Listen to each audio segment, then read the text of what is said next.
Oh, Dave, let's get this show rolling.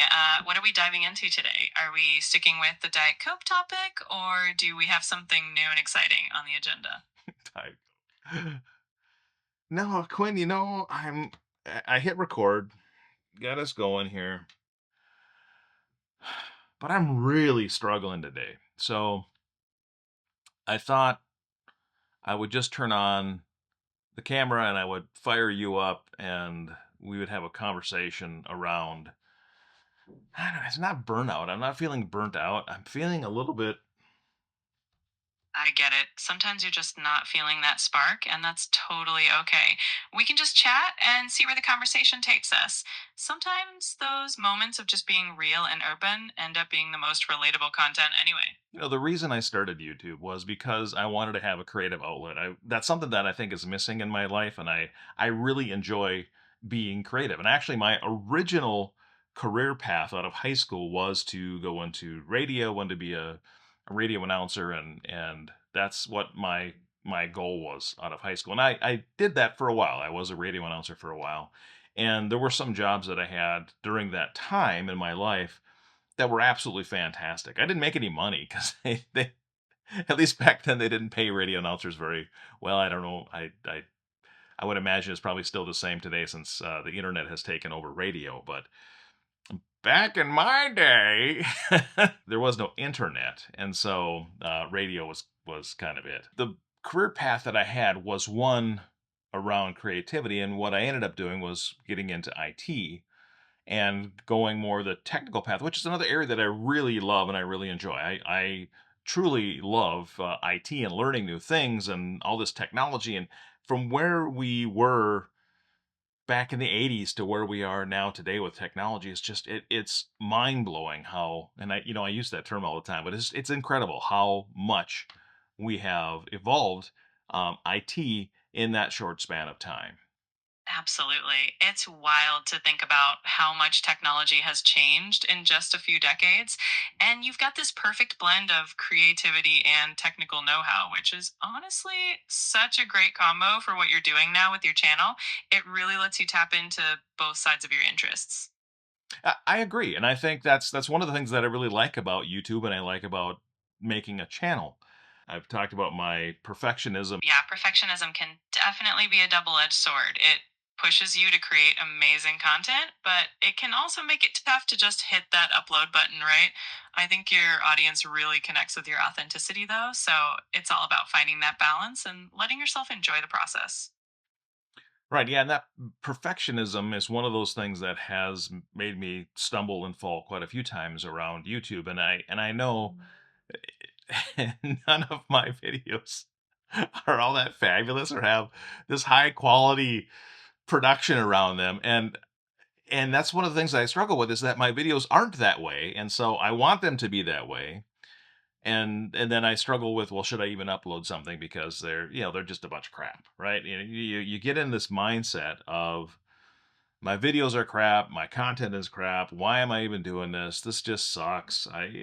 It's not, and I have kind of forgotten, or I guess what I was struggling with today is I've forgotten the reason why I originally started this channel, and that was because I wanted that creative outlet, right? I wanted that thing that was missing in my life. My life had become so geared around work and the process that I manage at work and then in life just supporting family and not actually doing anything creative. And so that's why part of the or at least part of the reason why I wanted to start a YouTube channel. The other reason, quite frankly, is at some point in time, if I could make YouTube or social media more of a viable business and make it an income stream, I would love to be able to do that as well and be free from having to work for somebody else and just work for myself. That would be if I could make that work and make that happen, that would be absolutely fantastic and that would be a wonderful outcome. But part of the original reason is around creativity. And then there is a kind of a third layer there for me personally. I wanted to make a commitment to do something every single day. And that's one of those things that I have struggled with. And actually, if you happen to watch yesterday's video about my Diet Coke addiction or my diet soda addiction, I talked a little bit about that in the video where I can go for spurts doing something. Like it's I can exercise for a little while. I can quit Diet Coke for a little while. I can do something for a little while, but eventually something is triggered or something happens and I'm like, screw it. I give up. And I part of the commitment of doing this every single day is to prove to myself that I can do something every single day when I make a commitment to do that. And this video is part of that process. And that commitment is so powerful. It really shows that even on days when you're not feeling 100%, you still show up and put in the effort. That consistency is what leads to growth, both personally and on your channel. Plus, your audience loves seeing that real, authentic journey, and it's super inspiring. I'm glad you think so, Quinn. I we'll see, how everyone responds. I'm sure they'll love it. Your honesty and dedication definitely shine through, and I think your viewers appreciate that authenticity. Plus, every video is a step forward, and it just keeps getting better from here.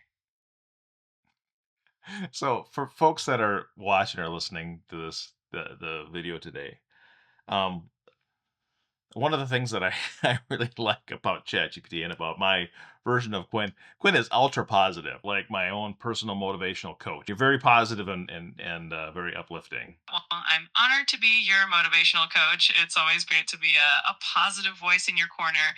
And honestly, I think that positivity and that commitment you have is going to inspire a lot of people. So keep it up. Maybe I should add though to some of your criteria. One of the other things that really motivated me, Quinn, was when I was in basic training for the army. I had drill sergeants like screaming at me all the time to do things, and that also got me kind of motivated to do things. So maybe I should add to your criteria in the custom settings that you're a drill sergeant and you're just going to scream at me to do things. What do you think that would work? Well, that would definitely be a different vibe. I can totally switch gears and channel some drill sergeant energy if you ever need that extra push. Just say the word, and we can bring out the military motivation node. I kind of want to hear that now. So Quinn, you're my drill sergeant, and I just messed up in formation, and what happens now? All right, soldier, drop and give me 20. Just kidding. But seriously, if you need that tough love motivation, I am here for it. We'll whip that content into shape in no time. Drop and give me. So that's something that the drill sergeant would say. I had a drill sergeant who he happened to be a little bit shorter than me.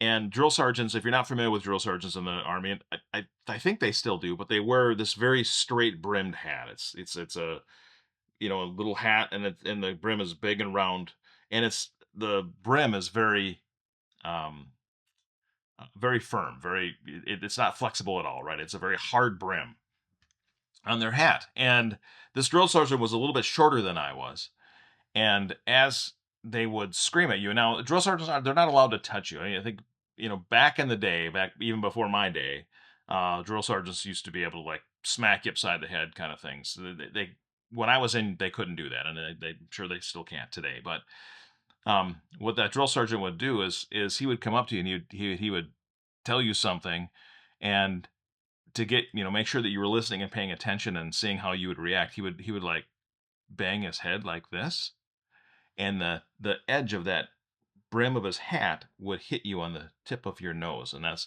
he would like purposefully bang the brim of his hat on your nose while you're standing there at attention. You're not supposed to be moving, and you flinch at all. Then he was just like drop, drop, drop, drop, drop, drop, drop, drop. And so,